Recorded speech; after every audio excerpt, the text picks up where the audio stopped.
This climb, it's a pretty tough, tricky, loose climb with really no grip in this middle section.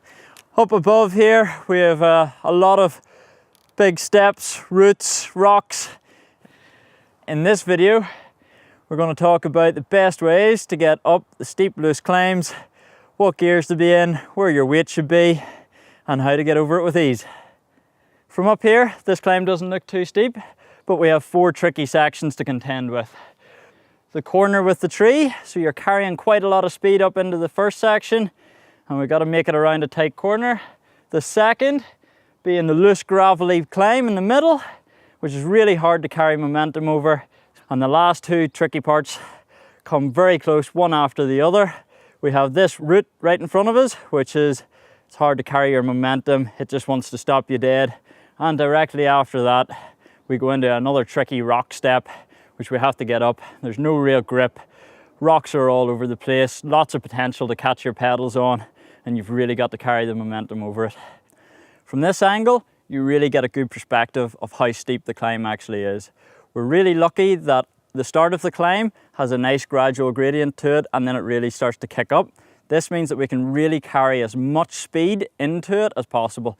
Therefore, we can conserve energy for the bits that really count, and that's the loose gravelly bits in the middle and the steep steps at the top.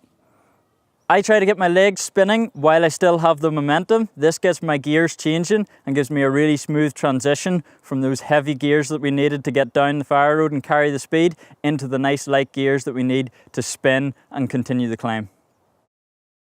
This is a good example of where we really need to be looking ahead to carry our momentum. We've got our momentum up the hill so far. We want to keep that there. Here we have 2 lines. If we were on the left-hand side of this route, we would end up in a really tight corner with the rock, which we would end up stopping at. On the right-hand side, we can carry more speed, be a lot smoother, and look well ahead up the trail so that we can continue driving forward. At this point in the climb, whenever you can see the top, it's really tempting to stand up and put some power through those cranks, but you're just going to end up losing traction on the loose ground and falling over the bars.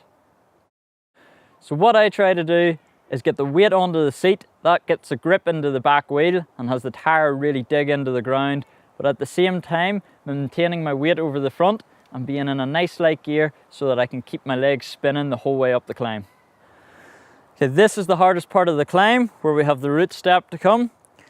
It's one fluid motion that requires momentum and timing.